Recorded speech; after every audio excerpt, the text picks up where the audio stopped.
So I am happy to welcome all of the speakers, including the panelist participants later. So maybe as sort of a short teaser, we will later have Professor Montserrat Casas, Professor Stefano Passerini, Assistant Professor William Brant, Dr. Stephen Ouyang, and Herve Beuffe, all who are going to participate in the hopefully interesting panel discussion on sodium-ion batteries later. But first, to start with the talks, we have Professor Kristina Edström. Kristina Edström is the Professor of Inorganic Chemistry at Uppsala University. She works on battery materials and batteries and novel electrode materials. She's worked on lithium-ion, lithium-air, and sodium-ion batteries, and her research has particularly considered new anode materials using photoemission spectroscopy to identify the impact of interlayers and interfaces. She leads the Angstrom Advanced Battery Center at Uppsala University, which is the largest group in all of the Nordic countries. She's leading the EU large-scale research initiative, Battery 2030 Plus, and that is developing the next generation of energy storage materials. Her battery group has recently received 27 million Swedish krona from the Battery Fund, which is a research and development program focusing on battery use and recycling and on vehicle batteries that is run jointly by the Swedish Energy Agency and the Swedish Environmental Protection Agency. So we are very happy to have Kristina present her keynote on how we reinvent the way we invent batteries of the future as that's applied to sodium-ion batteries. Please, Kristina, the floor is yours. Thank you so much, and thank you for that very kind introduction. And I think the real reason why I'm here is, of course, Battery 2030 Plus, and that I'm very happy that you have accepted to moderate this session. It's really great. So I hope I can by now share my screen here so that I can give you a short vision of what Battery 2030 Plus is and why we talk about reinvent the way we invent the batteries of the future. Because we are what we call chemistry agnostic. We have made a roadmap which covers more than 10 years of our future, European battery future.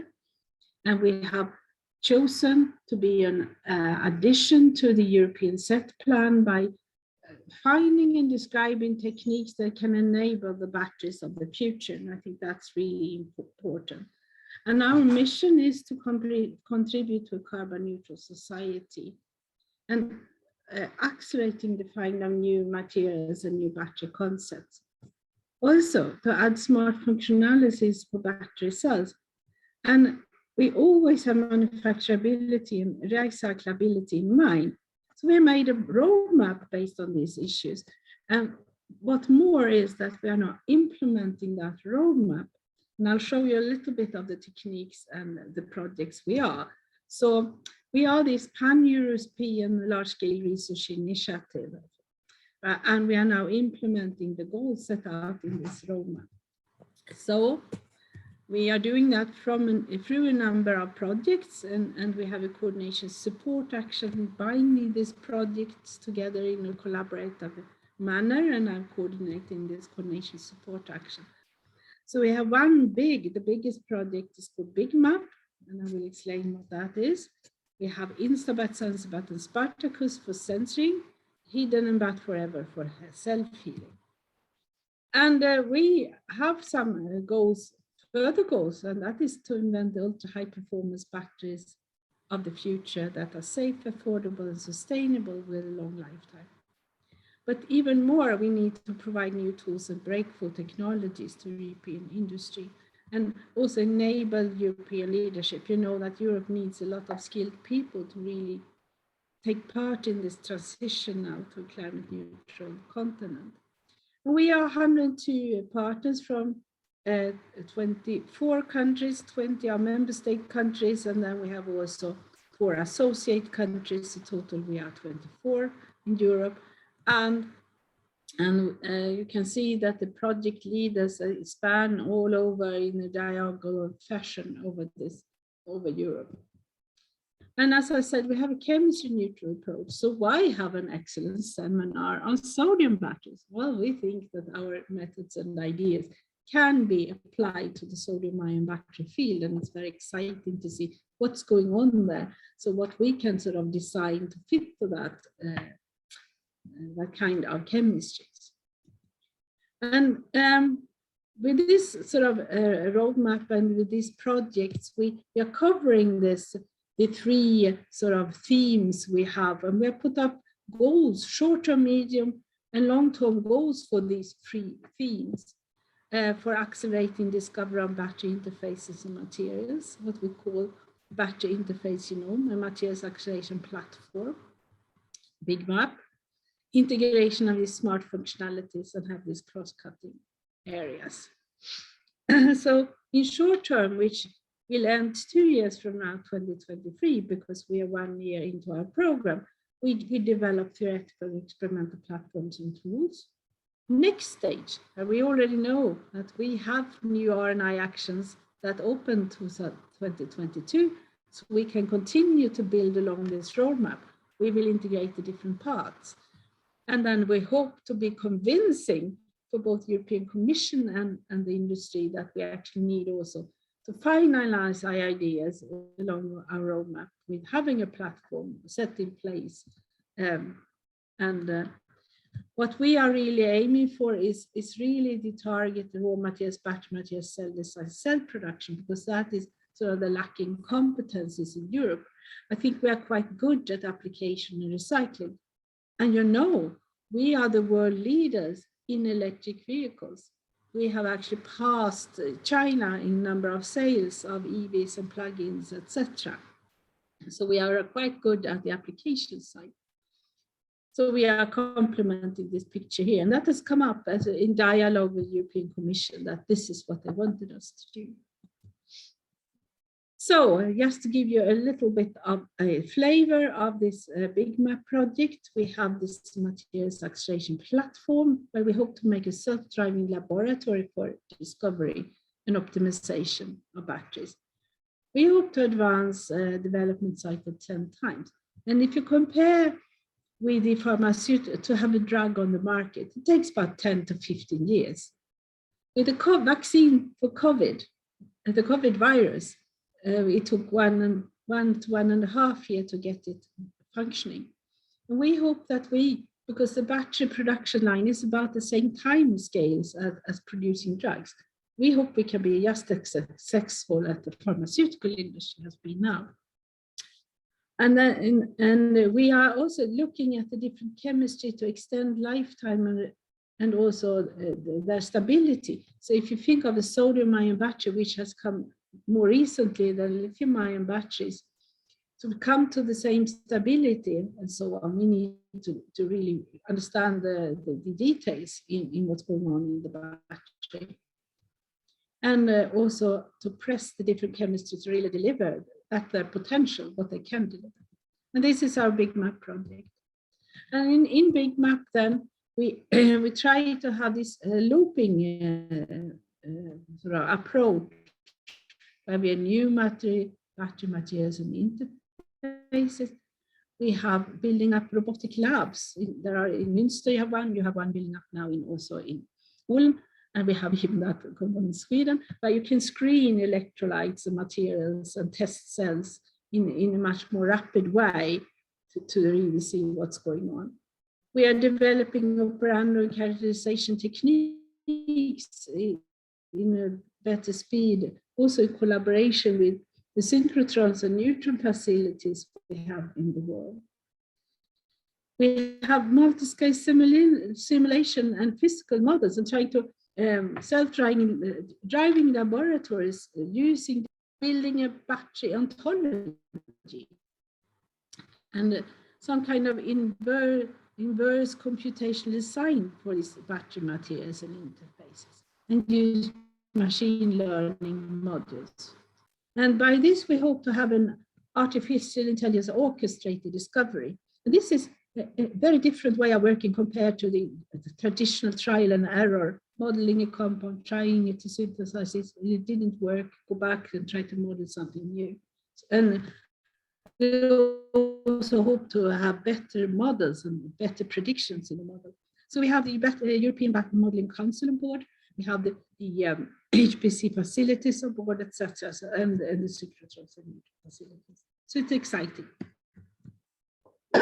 When we go to the sensoring projects, Sensibat, Instabat, and Spartacus, they have very complementary techniques they are developing for sensors. And the idea is that we go into the battery cells and much more at a refined level than before, and have non-invasive approaches. And try to integrate the sensor into existing battery components. And the Instabat is doing that through a multi-sensor platform. And then we're also working on deploying the sensors capable of detecting various phenomena. And the different projects have decided to go for a bit of different kinds of properties in the cells. So it's exciting to see how they complement each other. And they generate a lot of data that Big Map can work on. And then we get the collaboration. So here are some highlights on what we have actually been able to do during these years. And to really put up a dynamic data management plan. It's published, you can find it. And we have also started to build a shared data infrastructure for fair data with different tools. And you can actually find this if you go to Big Map's webpage at our GitHub repository and the App Store, and find how we are formulating this. So that's open. And we have also created a closed loop discovery for workflows to really ensure how we do electronic notebooks and simulation experiments to really be able to trace everything we're doing, and doing it in the different labs in a similar way.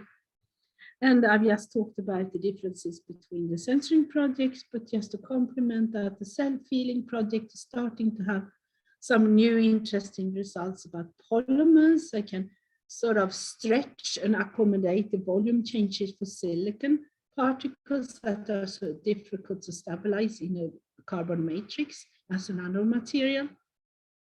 That is done in Bat Forever. And our hidden project is looking at the really challenging lithium metal and the dendrite, if they can have liquid crystal electrolyte that can actually break these dendrites form and making that sort of lose its identity. And they're also working on an approach with a piezoelectric separator with the same goal of suppressing the dendrite formation. And they seem to have first promising results. And I hope that we in the future can show more of this. So by this, I'd like to end this short presentation of what Battery 2030 Plus is doing. And I really look forward to listening to our excellent speaker from CICe, Montserrat, who will give an insight on sodium batteries and how that chemistry or the chemistries are functioning and in relation to Battery 2030 Plus roadmap. You can find the roadmap here on our webpage. So thank you very much. Back to you, our dear moderator. Thanks, Kristina. So as always, we will move to questions probably today in combination with the panelist discussion. So as a reminder, if you have any questions, please write them in the question and answer chat, and then they can be discussed later. So I'd like to welcome our next speaker. That is, she's Professor Montserrat Casas, and she's the scientific coordinator at CiCeNergigune in Basque. Her research interests focus on the design of functional materials for energy storage and the understanding of phenomena that occur in energy storage devices at multiple length scales. She has experience in several different energy storage technologies, including nickel metal hydride and lithium batteries, as well as emerging technologies like sodium-ion and solid-state batteries. In addition, she has a solid background in the characterization of structure and disorder, particularly using diffraction techniques. Major contributions in the field include the development of the faults program, which is now used by many researchers and industrial scientists in the materials community to quantify planar defects in crystalline materials and to establish correlations with function and performance.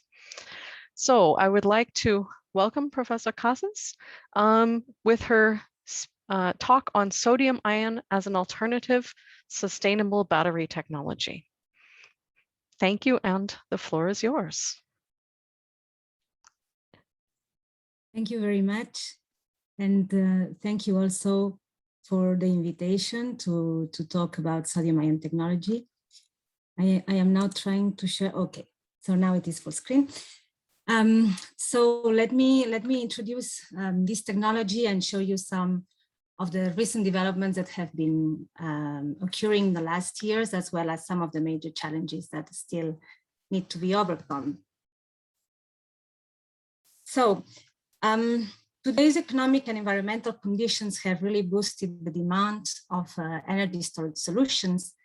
And within this context, the concerns that are related to the mass manufacturing of lithium-ion batteries, and in particular, those related to the supply constraints, are becoming more and more critical. And therefore, we now need to make sure that we can make efficient use of lithium-ion batteries and we can efficiently recycle this technology. But also, we are becoming more interested in the need of finding alternative technologies. So within this context, sodium-ion batteries represent an interesting technology because it can really complement lithium-ion batteries in certain applications, as also have different advantages related to sustainability. So we can potentially use low cost and sustainable materials, in addition to the fact that sodium is abundant and is located in a widespread manner. It is also a drop-in technology because sodium-ion technology has a very similar chemistry to lithium-ion, and this means that we can use the same cell design. We can also use many components in this design that are equivalent to lithium-ion batteries, and therefore we can even use the same manufacturing infrastructure. But in terms of materials and performance, sodium is a little bit more challenging than lithium-ion because sodium is a heavier and larger cation. And this has strong implications in the obtained capacities, but also in the cyclability of electromaterials. And very often reaction voltages are typically lower by more or less 0.3 volts. So research in sodium-ion batteries has experienced a tremendous amount of research in the last 10 years. And now we have different types of chemistries that are well established for both positive and negative electrode materials. We can see here an overview of the different positive electrode materials that have positioned in the pantheon of potential alternatives. And as in the lithium-ion case, we have we have layer transition metal oxides, as well as polyanionic compounds. But here we have a third family that is also very interesting, which are Prussian blue analogs. In the case of sodium layer transition metal oxides, the chemistry is richer than for lithium-ion counterparts because sodium can reside in both octahedral and prismatic sides of the lattice. However, P2 type structures can only be stabilized with the sodium deficiency, and this has a direct impact in the capacity, which is reduced unless we try to compensate this using sacrificial salts, for example. On the other hand, O3 type layered oxides are the materials exhibiting the largest capacities. However, these materials undergo continuous phase transitions that result from the Coulombic interactions between sodiums and the rest of elements in the compound, as well as vacancies. And therefore, there's very often a trade-off to be found between cyclability and capacity. And normally we need to reduce and limit the capacity, reducing the voltage window in order to achieve a significant cyclability, number of cycles. In the case of polyanionic compounds, these are much more stable. And here the most interesting ones are based on vanadium-3, because these materials operate at high voltages and allow for 2 electron reactions, which also translates into high capacity. However, of course, here we are using vanadium, which is costly. And finally, Prussian blue analogs are somehow in between in terms of capacity and voltage, but these materials are based on low-cost elements such as iron and manganese, and also offer very good cyclability, because the lattice has these very large voids that allow for easy intercalation of sodium into the structure. But also these voids are the responsible of the low density of these materials, which in turn has translates into a lower volumetric energy density, for example. Now, if we move to anode compounds, here really the material that outperforms all the rest is hard carbon. In this case, and contrary to lithium-ion batteries, sodium does not form binary compounds with graphite at an adequate voltage. And therefore, we need to use other forms of carbon, in this case, disordered carbons, that have already demonstrated achieving capacities beyond 400 milliamps hour per gram, and Coulombic efficiencies of about 80% in the first cycle. There have been other materials that have been explored, such as alloying anodes, but in this case, the large volumetric changes still remain a challenge, because this, of course, will affect cyclability and the Coulombic efficiency in the first cycle and in forthcoming cycles. And well, the only drawback of hard carbon would be that the low voltage plateau is very close to the voltage of sodium plating. And therefore, if we operate a hard carbon battery at a very high rate or at low temperature, we could have the risk of dendrite formation and thermal runaway of the cells. Because we should not forget that in sodium-ion batteries, for the moment, the electrolyte of choice is also carbonate-based electrolytes. So we have now a first generation of chemistries that has demonstrated interesting performance at the lab scale. And therefore, this generation of materials is more or less ready to be potentially commercialized. And actually there are, of course, as we will have some of them in the panel discussion, there are several companies that are aiming already to commercialize this first generation of cells. And therefore the question is, so will these technologies be competitive with current lithium-ion cells? And before trying to answer this question, I would like to say a word about cost. So several studies have tried to estimate the cost reduction when moving from lithium to sodium. And depending on the study, this cost reduction has been estimated to be between 10 to 30%. I think that the estimation in this study reference here of about 15% cost reduction is probably a good estimation. And this is actually somewhat intuitive, because since sodium ion is a drop-in technology, this means that many of the costs that are associated to lithium ion battery manufacturing will also be transferred to sodium ion cells. And it is true that the different chemistries used in the cathode allow for a reduction, a partial reduction in the cost, especially if we are moving towards abundant and sustainable materials.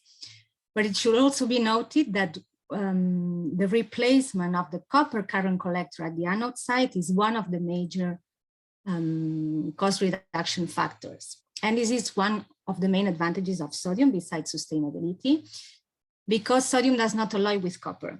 And therefore we can replace the current collector, saving at the materials bill.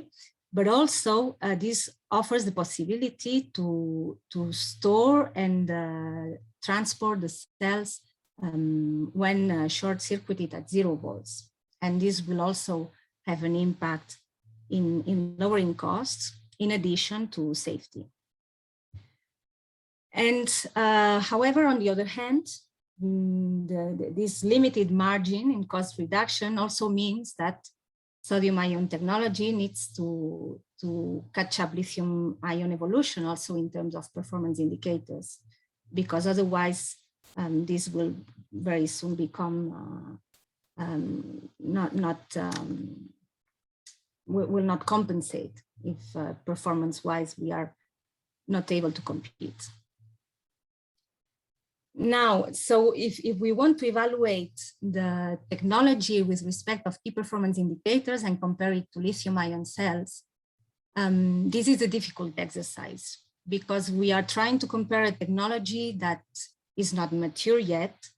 Most of the results have been published in half cells from small batches of materials. And of course, this research that has been done in the lab has not achieved the optimization level at the materials, but also the full cell manufacturing. However, we are comparing this with lithium ion, which has 30 years of technological research at least, and where we have really optimized cells that are really performing very nicely. So if we want to decouple the intrinsic properties of the materials in each of the technologies from what comes from optimization and processing of materials, what we need to do, or at least this was our approach, is to extrapolate the metrics available from the literature to a common cell design that allows to compare the two technologies assuming the same level of optimization. This is something that we published recently in this paper here. And what we see from our analysis, so here we can see the performance of lithium-ion chemistries compared to the 3 different cathode chemistries coupled to hard carbon. What we see is that indeed, in all cases, sodium ion specific energy is a step back from lithium ion cells, especially the most recent generations. But in the case of all 3 layered oxides, the performance is already quite comparable with LFP graphite cells in terms of a specific and energy density. In the case of vanadium fluorophosphates, we are a little below, about 15% below in the gravimetric energy density. However, we should not forget that these materials outperform layered oxides in terms of cyclability. As we can see here, 4,000 cycles have already been demonstrated.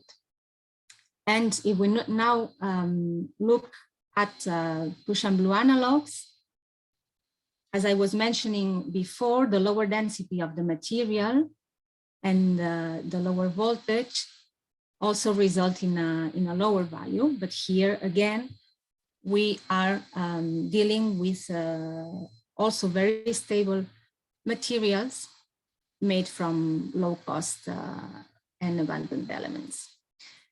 So we have different chemistries that can probably be used in different applications depending on the key performance indicator that is more important. And another thing I would like to show you is this slide here, where we can see the individual contribution of each of the cell elements to the cell capacity, where we can see that actually replacing copper by aluminium can partially compensate for the lower capacity of some of the sodium-ion cathode materials. So I think that the perspective for sodium-ion batteries are quite promising. This first generation of materials has already very interesting key performance indicators. However, there's of course still room for improvement. And for example, I think one of the main challenges is to find alternative cathode materials that allow increasing the redox potential, but at the same way trying to utilize the full available capacity. And this, of course, so this means we should be above 3 volts, more or less, in this area here, where we should try to avoid the detrimental transitions, for example, in layered oxides. And this might be achieved through adequate combination of transition methods. Another of the challenges is to really focus in this low cost abundant materials. For example, one of the challenges is to replace vanadium in NdPf. And good alternatives could be iron and manganese, but of course here we will have a penalty in the voltage of operation. In the case of hard carbons, we need to choose proper precursors derived from biomass that are also abundant. Even we could use waste materials. And there's also room for improvement at the electrolyte level. I have not discussed this, but coulombic efficiencies can be improved also for hard carbons, and this will certainly have a strong impact in the cycle life. So in this context, the research approach of Battery 2030 can be particularly beneficial because we now have still a very wide chemical space to explore, many combinations of elements to be tried. So there's probably room for the discovery of more advanced materials that will make a second generation of sodium-ion cells. And therefore we need to identify descriptors that allow us to design improved materials in an efficient way. We also need to accelerate the pace at which we are evaluating these materials, and therefore we need for high throughput design, evaluation, and validation tools. And of course, we need to agree on a common reporting methodology and testing protocols so that our results are comparable and we can advance faster. And so our group is also addressing these challenges by looking at different aspects. For example, we have done a significant amount of work on sodium iron phosphates. This material is iron-based polyanionic material, so the voltage of operation is rather low compared to NdPf, but still it represents a low-cost option that might be interesting in certain applications. And here, what I would like to highlight is that despite the very large volumetric changes the material undergoes, the capacity is still stable and offers a good cyclability. In the case of hard carbon anodes, there are two different approaches to improve these materials. There are some groups that are trying to increase the capacity that can be obtained from these materials while maintaining the low voltage of operation, while other groups are trying to explore other carbon forms that, of course, result in much larger capacities, because here there are additional mechanisms involved related to the chemisorption or adsorption of species, but this is very often at the cost of coulombic efficiencies in the first cycle in particular. And therefore, we believe that route A is much more interesting. But this requires really a very good control of structure and microstructure. And one of the bottlenecks is the understanding of the reaction mechanisms in hard carbons. Hard carbons are very disordered materials. And actually, there's still a debate in the community about the different types of reaction mechanisms this material undergoes. And without this understanding, it is very hard to optimize these materials. And we have shown by using intensity calibrated SACs data, small angle X-ray scattering data, that there are some hard carbons that have a very low specific surface area as measured from adsorption techniques that do have a very large amount of buried micropores. And actually, it is this combination of features that allows to have a proper coulombic efficiency, a high coulombic efficiency in the first cycles, while maintaining a high capacity, which is in turn correlated to this internal porosity of the material. And finally, we are also trying to predict potential advanced materials to be explored as cathodes and electrolytes, solids electrolytes, through the high throughput screening of materials databases using migration energies as screening criterion and bond valence calculations as the method for such screening. Because this is an approximate method to estimate the migration energy of an element in a lattice that can be applied in a high throughput scheme because computationally it's not very costly. So we have evaluated thousands of entries from the ICSD database, and we have used machine learning algorithms to try to identify the most relevant structural descriptors that do have an impact in the migration energy. And we have found that the percolation radius is indeed one of them. Therefore, we have now a large number of materials to evaluate that exhibit adequate percolation radii values that can offer potentially very good ionic conductivities. And of course, validating this experimentally requires a very large number of resources, which is why we do need these autonomous and automated platforms that are being developed in Battery 2030 and in other research initiatives that combine experimental and computational workflow so that we can do most of the work in an automated way, but also if we couple this to artificial intelligence, we can also have these modules that are partly autonomous and that are able to take their own decisions. And this involves the synthesis of materials, but also the automatization of characterization techniques.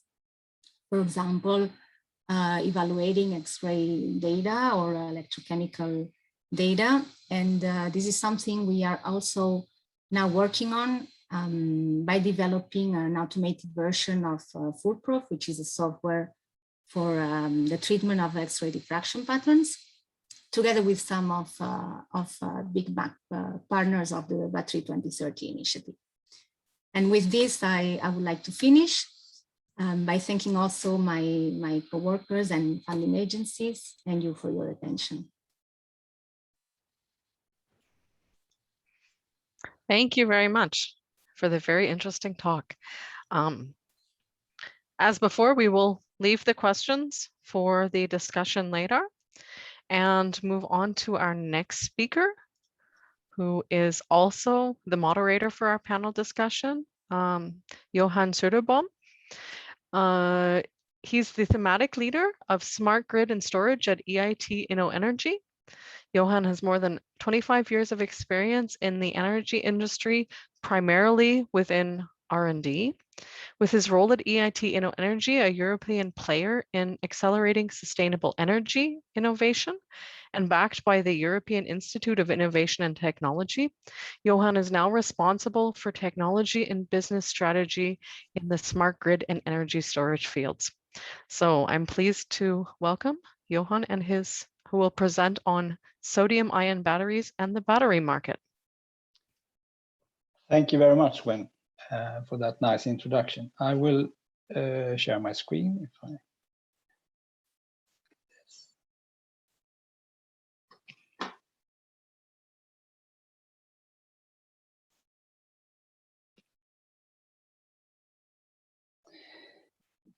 There we go. Yes, thank you for inviting me for this presentation here. And we will shift focus a little bit now from the pure research towards the market side of things, and what, from my perspective, is really pushing the development on the battery market.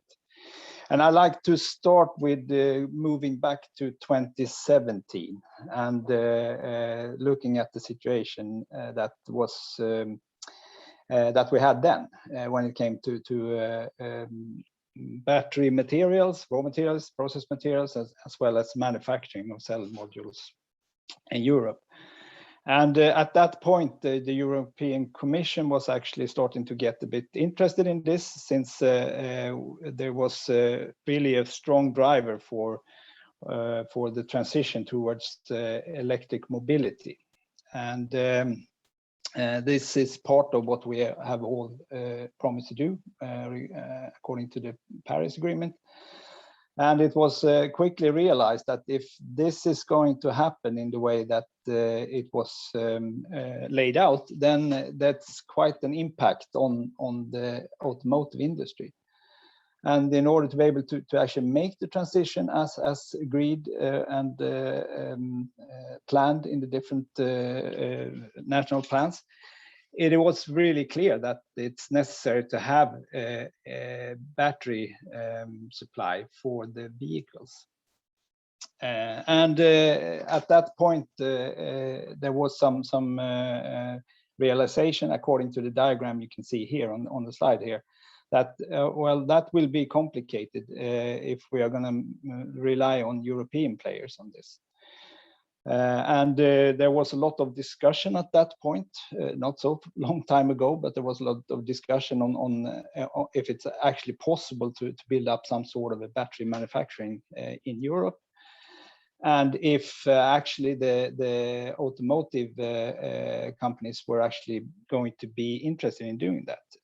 Initially, it was considered, when it comes to batteries from the big OEMs, that, well, that's sort of like a windscreen or something else that we need to source in a good way from the cheapest part of the value chain. And in that case, it was very clear that our Asian colleagues and players in this side was really the ones that were doing this in the most efficient way. However, it was realized both from a European side and as well as from the automotive side. And I should also say that, of course, this goes for the stationary storage as well. But the real driver here in this case is the automotive industry. But it was realized that, well, this is actually an opportunity for us in Europe to be able to build a value chain for battery manufacturing on European ground. Which then means that it's necessary to address the scarcity of lithium on European ground, for example, or I should say all the raw materials, but also setting up the entire value chain for processed material cell modules, and then also for the applications. And if we then look at the actual development when it comes to how much vehicles that has been actually sold, that has, as I think we all know, been outperforming most of the scenarios that we've seen from different players in the market. And we see that the IEA, for example, has always been pushing this development, but they always been behind on when it comes to the forecasting. So, and I think we actually heard this earlier from Kristina, that we, from European side, we are actually ahead of the global market as it is now when it comes to electric vehicles. And this is something that where you have had this tipping point happening lately in the end of 2019, 2020. And also, yeah, you can see that also on the bottom right that we are overtaking China as the dominant market for electric vehicles. So. And the reason for this is, of course, the technology cost and breakthrough, not the least with the enormous cost decrease when it comes to batteries. But also consumer acceptance. It's becoming more and more accepted to actually drive an electric vehicle. It's not that complicated. But we should not even forget the regulatory environment that focused electric vehicles in most countries. So this is really pushing the market for batteries. And the consequence of that is, of course, that it has an impact on the raw materials as well. So the combination of the very sharp increase in electric vehicles, as well as actually going up in battery size on the vehicles, is really pushing the need for raw materials. And we can see here that the projections that's been made from several sources here is that we very soon is running into deficits when it comes to the important battery minerals regarding lithium-ion batteries, at least. Yeah, this is further on looking at the situation on raw materials from when it comes to mine and the production, and the prospects of that when it comes to copper, lithium, and cobalt. And given the demand that comes from IEA's sustainable development scenario, we can see that we are way behind very soon on most of these minerals. So this is something that definitely has an impact on the demand for or the possibility to manufacture the lithium-ion batteries.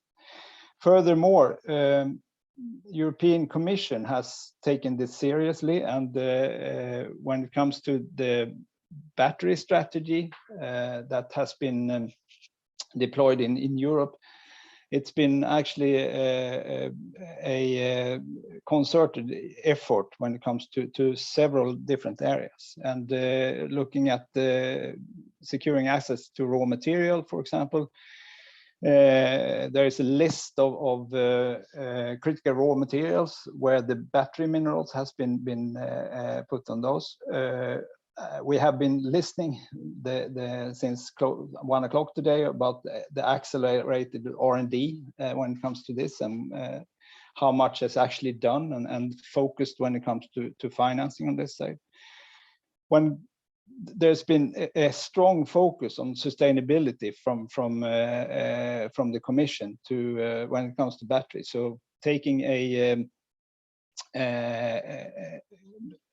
deep or a grip on the battery manufacturing with strong focus on circularity and sustainability already from the beginning, and that is manifested in the battery regulation that is out for review, and hopefully it's for adopting also during the end of this year, and that has a very big impact on how we are handling our batteries and where we are sourcing the materials.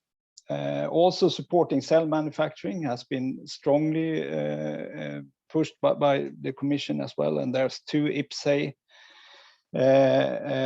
put into place in order to support this starting of new cell manufacture on European ground.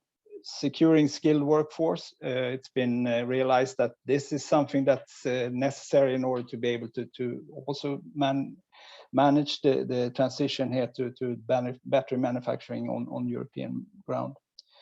And finally, harmonizing all the policies that is being deployed in different ways from European Commission. But all of this has actually resulted in going from 2017, where there was actually no, or maybe one or two European initiatives regarding battery manufacturing, apart from the Asian players that had established themselves in Europe already. But going from that situation to today, where we are somewhere around 45 plus different projects that in various states and various degrees of financing is actually alive in Europe today. And if all of this comes through, then we will have 400 gigawatts of manufacturing capacity by 2025. And by 2030, we are already somewhere around 900 gigawatt hours. So huge amount of resources needed in order to do this manufacturing. And just picking one of these factories and say that you look at the 30 gigawatt hour factory, it's enormous amount of raw materials that are flowing through a factory like that yearly. So 90,000 tons of nickel and lithium, 25,000 tons, and cobalt 6,000 tons, and graphite 33,000 tons. So this is huge amount of raw material that is needed in the production. And as we saw initially, and as you are very well aware of, this is extremely hard to source on European ground. So given that and the scarcity in other parts of the value chain, it's necessary to look at perhaps other chemistries or other sources here. But what we're talking about today, it's or at least in this final panel here, it will be the sodium ion alternative. Of course, one thing is brought up in these cases is the recycling of possibilities. Sure, this is something that's stipulated in the battery regulation that's out for review, that this is necessary to do. However, it is still a minor part of the materials that is going to be able to support the recycling or the manufacture of batteries. So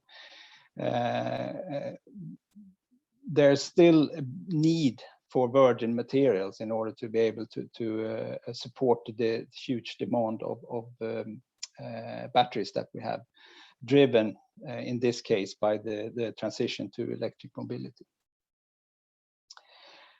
And as a final comment on the recycling, it's we know that the major resource for recycling into virgin or into battery metals is the production scrap that is starting immediately as soon as you push the button to start the production for your lithium-ion batteries. But that will, of course, not be sufficient. Hopefully, you will have very little scrap at the end of the process when you have actually managed to get the process up and running in a good way with high yields. And then looking at the batteries coming back from the vehicles, that is something that is quite long time into the future, because this, as we can see now from real data, batteries seems to be holding up for much longer than what's expected initially. So that stream of batteries coming back is from test vehicles and the R&Ds and in recalls that we see from the car industry. So all of this is actually, as I can see it, pushing extremely hard for alternative chemistries, where we can avoid, for one thing, avoid battery minerals that is not available on European ground. And for the other hand, it's something we need, something that is very abundant around us. And that's why it's very interesting today to discuss the sodium-ion battery and the development there. And coming up after this presentation here, there will be the panel. I have a few questions from my side that I think it would be very interesting to discuss. Some of them have been touched on during the previous presentations here, but I'm very, very sure that there are quite a lot more to say about these things. So thank you very much. And I think we are moving over to the panel. Yes, I think we have even a few more minutes for the panel. And so if you would like to go ahead and start and introduce your speakers or the panelists, then Absolutely. we can proceed. I will do so. And in the panel today, we have Montserrat Casas CiCenergigune, who was just talking before me. So I'm not going to go through the long presentation again, but I would like to ask you to perhaps say a few more words about your institution and your position there. That would be interesting to hear. So. Yes, of course. So I am a researcher at CICenergigune, which is a research center located in the north of Spain, in the Basque Country. And so CICenergigune was founded about 10 years ago because the Basque region was aiming to push for different strategic areas, and energy storage was one of them. So we are now we are fully dedicated to energy storage technologies. We work in electrochemical energy storage from one side, so covering batteries and supercaps. And we also have an area working on thermal energy storage.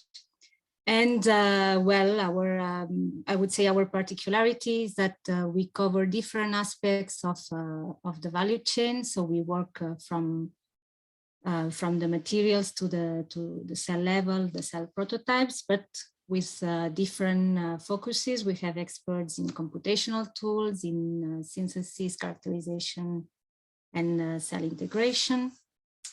And we also cover different battery technologies. One of them, of course, is sodium-ion since the very beginning. We also have a strong activity in solid-state batteries and other technologies such as redox flow, lithium sulfur, and metal air. Thank you very much. It's going to be very interesting to have you on the panel here. We also have William Brant, Associate Professor at Uppsala University. I saw that you came in a bit late here. I was a bit nervous there, but you made it. Thank you. Yes, I did.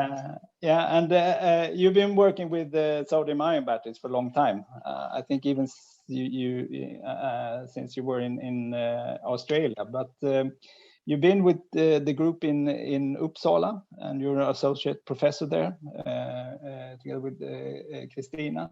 But also in 2017, you founded the company ALTRIS. So maybe you can say a few words about that for us. Yeah, so absolutely. So thank you for that introduction already. And as mentioned, together with three others, we founded this company who I am representing today, ALTRIS, which is focused on producing Prussian white as a positive electrode material for sodium-ion batteries, with the focus of really leveraging the key advantages that sodium-ion batteries can bring to sustainability and abundance. So that's why we are focused on looking at Prussian white, which is comprised of entirely abundant elements.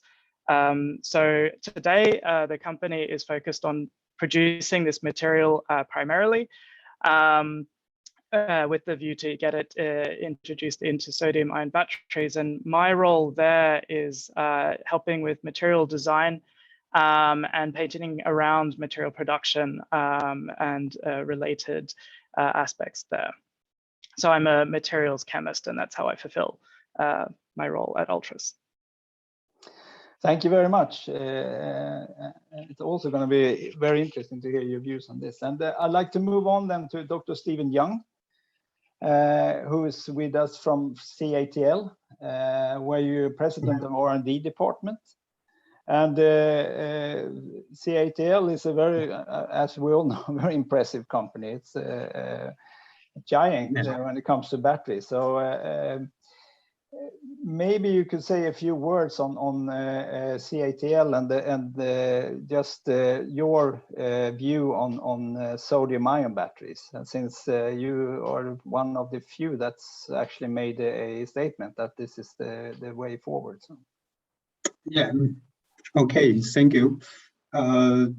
Yeah, at CATL, we are focused on the major product of CATL now is the lithium-ion battery, but as we all know and we all discussed in the presentations and other topics, we know that the sodium-ion battery.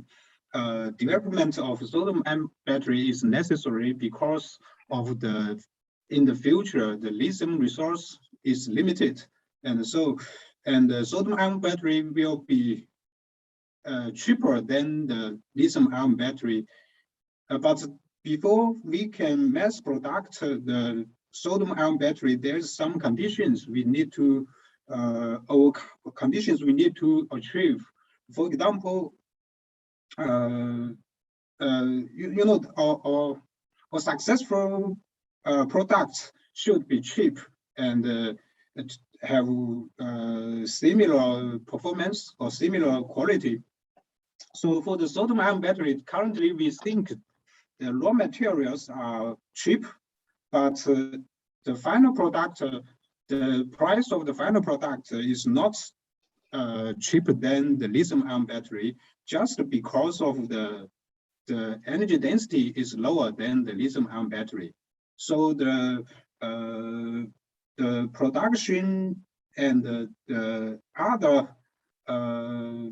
materials, for example, if we have 1 kilowatt hour energy, we need to produce 2 or 3 times, almost 2 times of the battery's cells, amount of cells. So the production fee is higher than the lithium-ion battery. And particularly, the recycling and another problem is the recycling. Dr. Young, can I just interrupt you, because you have already answered a couple of questions I'm going to ask you a little bit later. So please let me continue with the introduction of the other panelists, and then we will get into the okay. So the next one I'd like to introduce here is Herve Beuffe from Tiamat. And you've been focusing on industrialization and reaching the market quickly. Can you just say a few words about that when it comes to Tiamat? Yeah, sure. Good afternoon, everybody, and thank you very much for having invited me as a representative of Tiamat. So I'm indeed the CEO of the company, and Tiamat is focusing on the NVPF version of sodium-ion compound, which is the polyanionic one. And you were talking about energy density, but we are focused on power density because the NVPF product is obviously a power product. We are aiming at 75 more C in discharge and 60 C in charge, which makes it this little battery that you can recharge in less than 10 minutes. So this interesting feature, we have decided to go to pre-production. And in the 5 last year, we have tried to develop our customers mainly around hybridization of cars for HEV, MHEV, which is hybrid electric vehicle, mild hybrid electric vehicle. And we start to have some first contracts. And now the game is to have it produced in enough quantities and enough quality, I would say, to fulfill those contracts that could end up in some gigas in the coming years. So this is where we are, trying to introduce the technology on the market after 5 years of research with this French discovery from the CNRS. Okay, thank you very much. You're welcome. And the final part of the panel is Professor Stefano Passerini, Professor Karlsruhe Institute of Technology and at Helmholtz Institute in Ulm.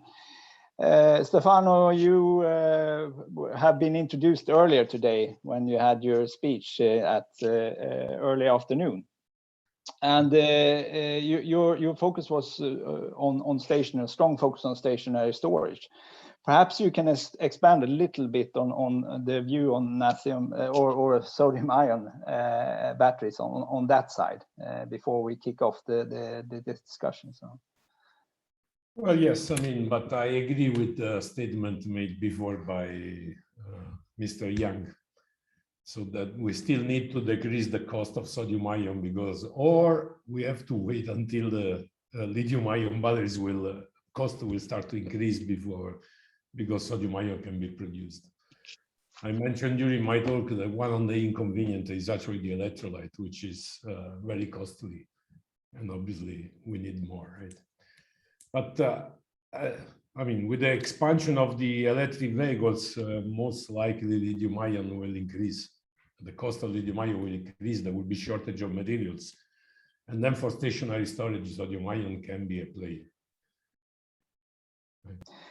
Okay, thank you very much. I have quite a few questions from the chat, but let's start with one of the questions that I was, when I was looking at this panel here, that I wanted to get a little bit deeper into. And I think this has actually been addressed to quite some extent in the presentations before, but I would like to start the discussion by directing a question to Montserrat.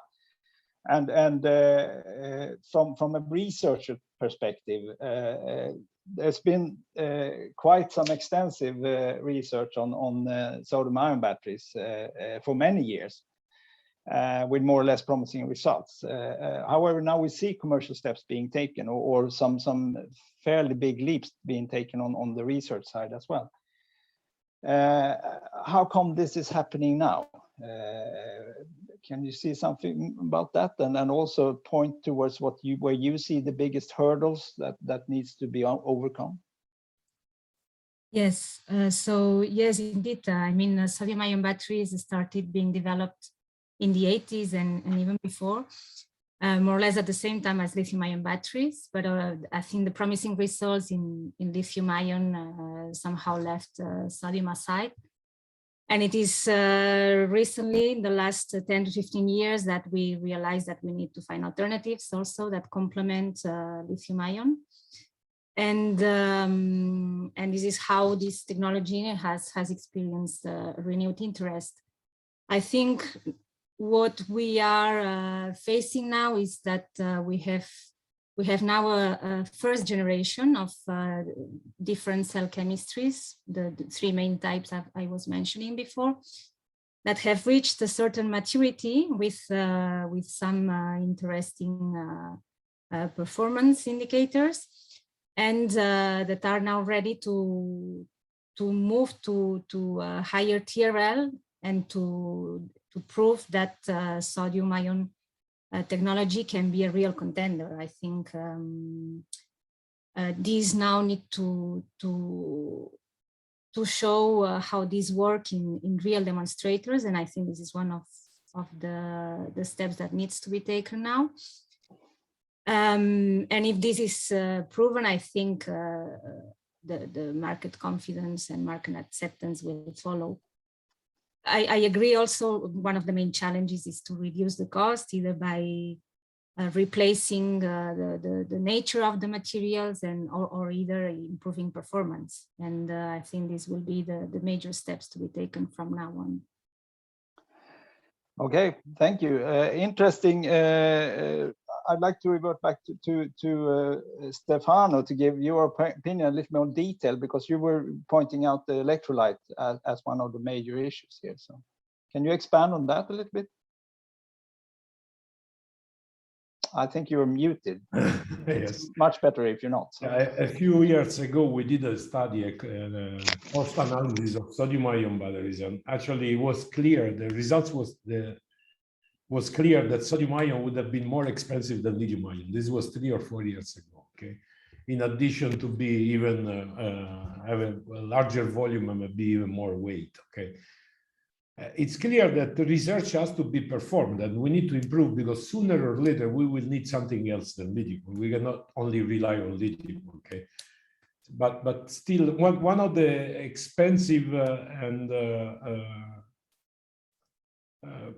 components is definitely the electrolyte, because it's using the same anion of for lithium ion, and we know that this is expensive not only in terms of cost but also in terms of handling, because it can react very easily and so on. A second cost voice is that everything is increased. I mean, the current collector, we need more current collector because we have less area loading, area capacity, and so on.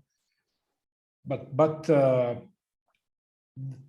I mean, we need to do research and at the research level and prepare the way for industry to scale up.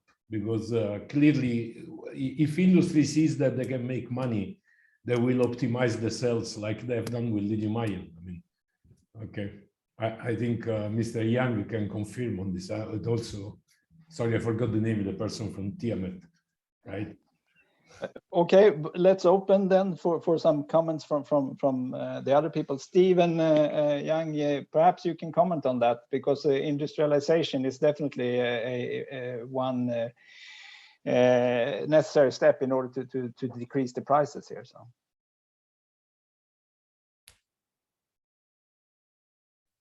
Yeah, okay, I continue a little bit. Yes, well, I think there's some challenge to the battery and the sodium-ion batteries. I think in the future the layered oxide cathode will be very important to develop, but there is very difficult to have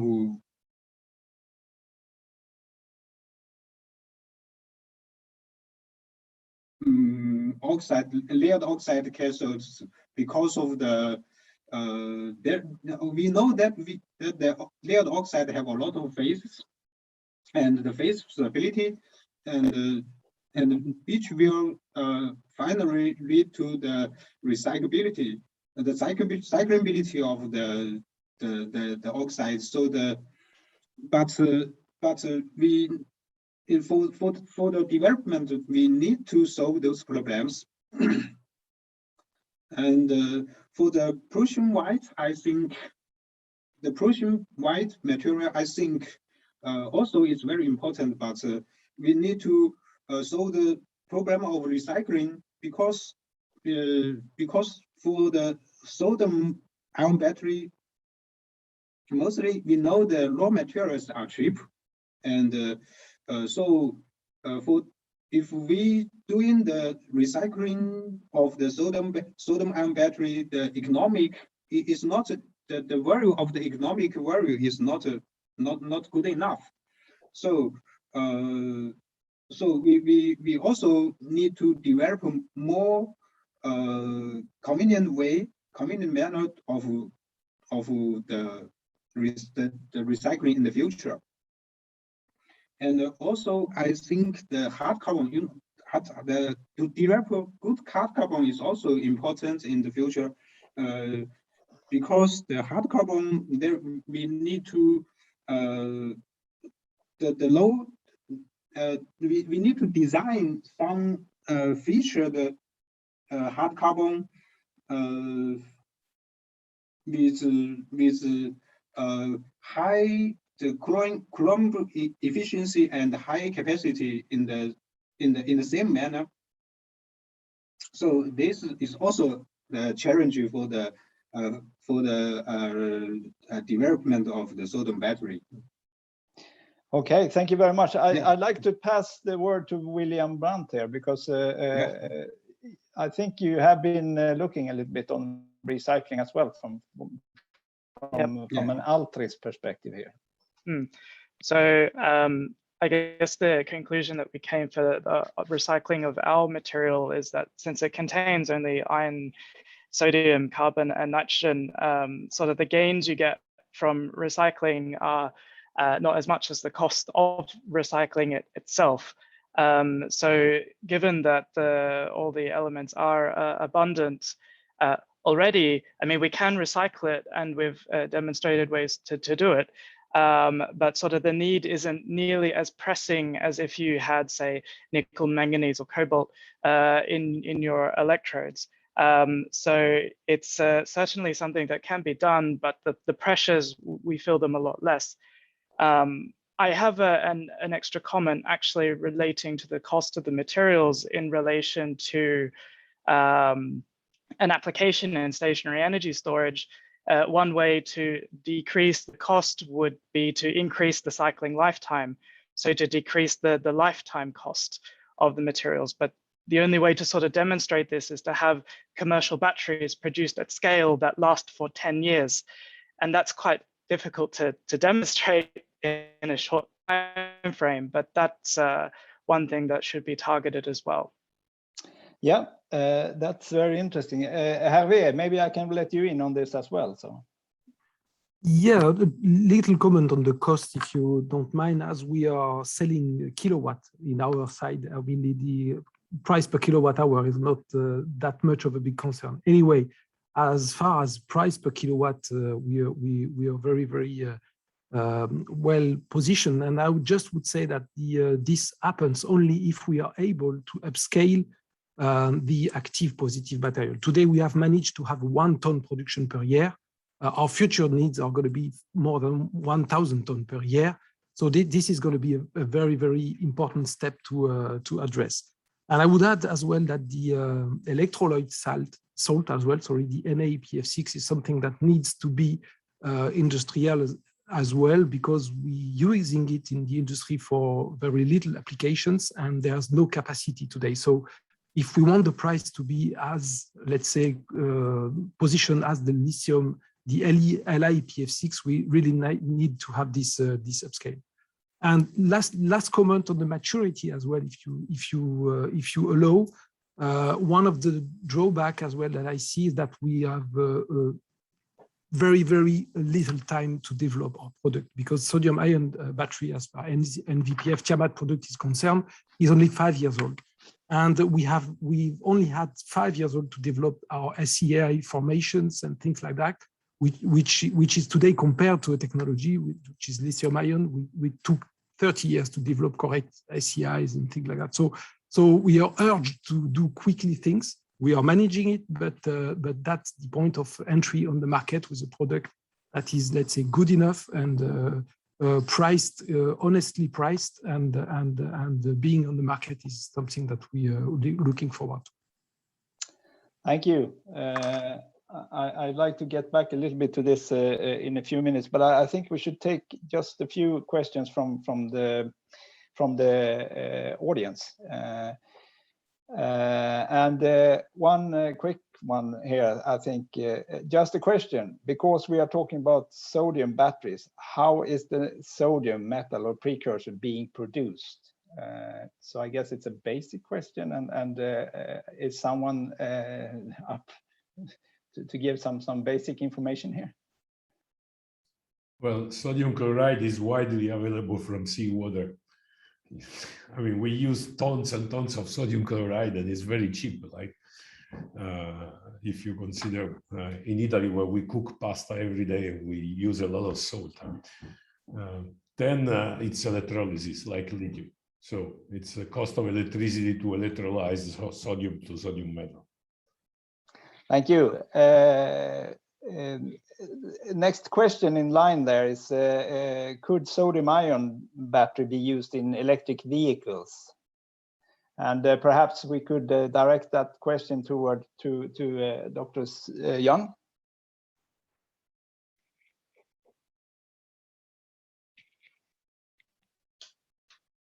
Maybe we lost him. Yeah, I think he's out of it. So perhaps we can get the answer for that from Herve. Yes, the drawback here is obviously the energy density. So in today's usage, where everybody wants to replace a diesel car by an electric car and wants to do 1,000 kilometers in one charge, this won't happen. But if the usage changes in cities with short-range vehicles, with faster charging time, etc., sodium ion can be adapted to be EVs. Obviously, our technology is more for hybridization, so they're still nice, but the usage has to change, and I think this is going to happen in the coming years. Okay, thank you. Let's see if we can get another one quick from the chat here.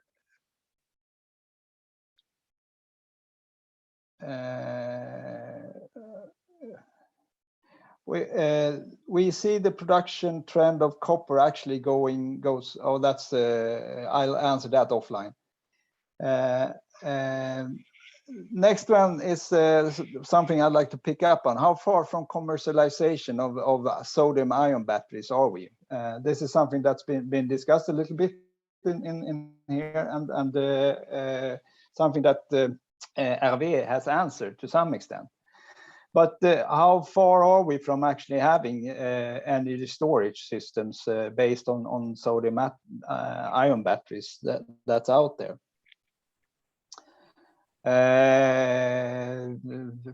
William, please, can you expand on that? Yeah, I guess the question comes down to at what scale and in what applications, because there are a few demonstrations of sodium-ion batteries being used in a few applications by some companies, but otherwise seeing widespread use, given the pressures that we're all facing in terms of demand for energy storage, and that, yeah, the price of lithium is starting to go up now. We kind of need to be ready to be implemented on the market within the next 5 years. At least that's what ALTRIS is feeling. If we need to be market ready in that time to be viable to sort of respond to the demand that is coming. So that's our view on it from that perspective. And Herve, since you are already very close to introduction here, Yes, what do you see when it comes to market penetration and market getting out there? So yeah, there's two major things there as well. First one, you have to have the money to produce in high quantities the product. So we have started to have this produced, which is big prismatic cells, and it's kind of a nightmare to find some capacity today to have those cells done. So this needs to feed this first demonstrator. So this is going to be happening this year, next year, I would say. First demonstrator for example, for MHEV packs, and then we'll have the B sampling and C sampling. And for automotive, I see sodium-ion batteries installed in cars for hybridization first from 2025. Thank you. We have any other view on this from a researcher perspective? I think, well, Herve, he was mentioning before that the timing of introduction to the market will be also critical in this technology. And I think this is also a factor that needs to be taken into account. It will be crucial to displace existing technologies, and also there's the competition of other alternatives, technologies that are being developed, and of course, indeed, this is one of the challenges. So it's good to hear that plans are to speed things up and find the solutions in a short time frame. Thank you, Stefano. Do you have any comments when it comes to when we see this hitting the market? I have a very simple comment. As soon as lithium-ion batteries will increase in cost, sodium-ion will be produced.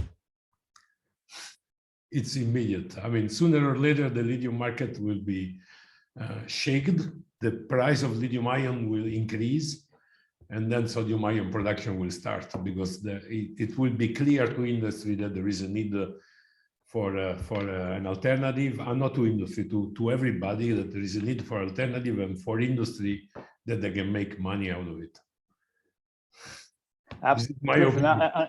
I totally agree with you. And we actually see that the prices for battery and battery cells, at least, is not decreasing as it's when it comes to lithium ion as it's done before. Now I think we have Stephen Young with us again. That's good. And we've been discussing the commercial. Yeah, just now the network is lost. I lost the network. No worries. You're back now. So maybe I can direct that question to you as well, because we've been talking about when we expect sodium-ion batteries to actually enter the market. Do you have a view on that? And I'm pretty sure you have a view on that. So. Yeah, I think maybe 2 years later, it will come to the market. 2 years from now? Yeah, 2 years from now. And what type of product do you expect to have on the market at that time? I think mostly we can use in both EV and energy storage systems. The EV market, maybe we can in the plug-in PHEV marketing, or some low-cost cars, or low-range cars, such as 300 kilometers, like that. And then you see it as competing with LFP in the cars? Yeah, it need to compete with lithium-ion phosphate. Okay, that's very interesting to hear. So that's very soon, actually, 2 years from now, I would say. So. Yeah. Yeah, I'll be happy to see that. I have another question from the chat that I would like to bring up, and it's how does ALTRIS technology compare to French Tiamat? Sodium-ion technology, how does it compare to US Natron and UK Faradion? Yeah, I lost it there, but perhaps William, you have an opportunity to start talking about that. I don't know if I'm pretty sure that you're familiar with the other competition on the market. So. Yep. So I guess if I remember the question correctly, it's how the European options compared to the US and UK companies. So Natron is also producing Prussian blue analog cells, but it's not based on the same non-aqueous electrolyte. So they're really focusing quite heavily on stability and long life for their electrodes, able to handle 10,000 plus cycles at the cost of specific capacity. Whereas our side at the moment is really utilizing the full range of capacity in Prussian blue analogs in these, I guess you could call them more traditional non-aqueous electrolytes. So that's the difference there. Of course, Natron is has been around for quite a long time and are quite well established and should have some demonstrators already out as well. So in terms of maturity, they're definitely more mature.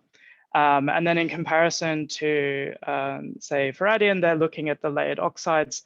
And then, of course, the differences is then in the difference in capacity and potential output too. But it's sort of, there are benefits for one and compared to the other. So there will be, as has already been mentioned, the pros and cons of the layered oxides compared to Prussian blue analogs. And then perhaps Herve can comment a bit more on the differences for Tiamat. Yes, it's a very good analysis, and thank you very much, William. That's correct. I would add the market view. Despite the chemistry, which is important, what technology is made for. And basically, you have the layered oxide and some of the Prussian blue analog that are more aimed towards energy density. And you have some, I would say the Prussian blue, especially the one from Natron, is more dedicated to power from UPS and things like that, with very low energy density. So it's a different market again. And we are positioned on the power market with average energy density from 80 to 120 watt-hour per kilo. So I would make the classification into markets instead of chemistry. But yeah, that everything you said is correct. Okay, we are actually closing in on the time when we should close this panel here. I'd like to give you each and one of you a last comment to the what you see the development of the sodium-ion batteries here, and if that has an opportunity to actually solve the issues we have with the raw materials for the current dominating battery technology, lithium-ion. So please, I would like to go around the table. I would like to start with Stephen Young first. And first of all, I'd like to thank you. I forgot to do that because the time is around 10 o'clock at your time now. So I really appreciate that you stay up for this this panel. But please give us a few last words on before we close the session here on your expectation for sodium-ion batteries. I don't think I have more comment on sodium-ion battery, but I need to say sorry that for my English, because it's difficult. It's very difficult for me to express my idea. Sorry. You don't have to excuse yourself. It's been excellent, good to have you here, and I think everybody's been understanding what you're saying. Don't worry about that. Okay. Okay, thank you. Yeah, thank you. So let's continue around the video screen then. I have Montserrat on the next screen from my point of view here. Mm-hmm. Yes, well, I think it's been very interesting to hear all the views, and I mean, my expectations are high for sodium-ion batteries. I think there's a good perspective that this technology reaches the market soon.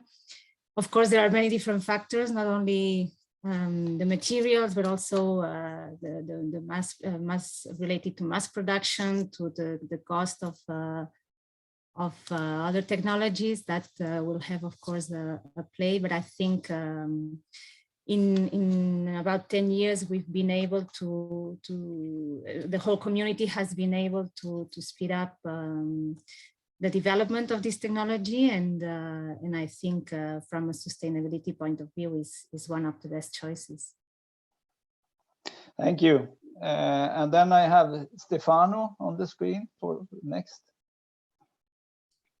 I think it's I mean, I think it's the right time to talk at the large level, let's say, about sodium, because I think also Casas, I mean, CICe and here in Ulm, we have been working on sodium-ion batteries since ever, I would say, but there was practically zero response. I mean, the first support to research units has been given only rather recently, I would say. I mean, Germany, I think we got the first funded project 2 years ago. At the European level also, it's like 2 or 3 years, not much more than that. So in a sense, it's good that finally there is support for research units and to develop new materials and new, you know, in the field. Thank you. Herve? Yeah, my word is for the let's say global sodium-ion family. Every technology is great. We have the layered oxide, we have the Prussian blue family, we have the polyanionic families, and we all know, because they exist since some years, that they work, they have got their own market and they've got their own interest. The only thing now is that being a CEO of a young startup, it's very difficult to get from the idea of the scientists, those great ideas, to the market and raising funds and having the support of Europe, having the support of private VCs, etc., etc. And this can be what MIS is today to the industry, having some strong partnership and some strong help to have a startup that gets to the industrialization and manage there. And it would be a shame not to manage that, because there are so many great stories to tell. That's my call for today is now, don't forget the industrials, the startups needs to grow and they need funds for that. So it's going to be my next mission. Okay, thank you very much. Just a quick comment from Innoenergy's perspective. That's exactly what we are supporting with. So. And finally, William, a closing word from your side as well. Yeah, absolutely. I have to also just reflect what has already been said. There's such diversity in the chemistries in sodium-ion batteries, but they all have their little niche, and it's really sort of purpose-driven battery technology development. Everything is really made for purpose, and they all have their place in the overall market. But as has also been said, we need to go from this stage and catch up really to lithium-ion battery technology, which has had years of optimization.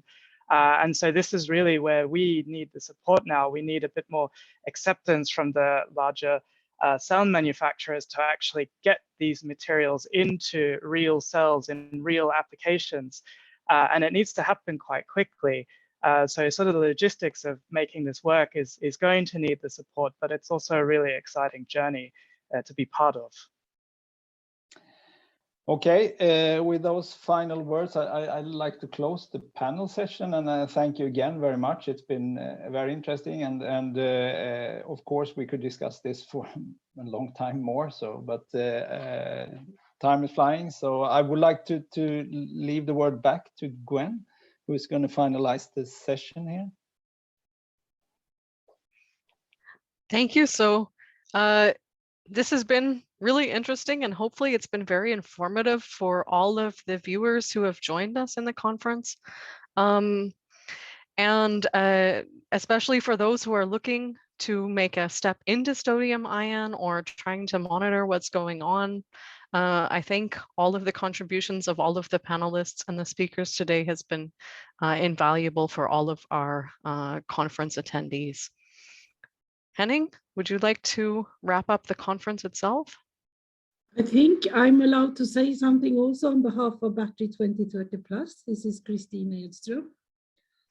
And I will really thank all of you to attend this Battery 2030 Plus Excellence Seminar, which is part of this conference, which is organized by CEPA, Lithium Institute, and Battery 2030 Plus. So thank you for attending, and thank you for excellent contributions. Now I would like to hand over to Henning to close the full conference, because this is the last part of 4 Tuesday afternoons of this Green Battery Conference. Please, Henning. Yes,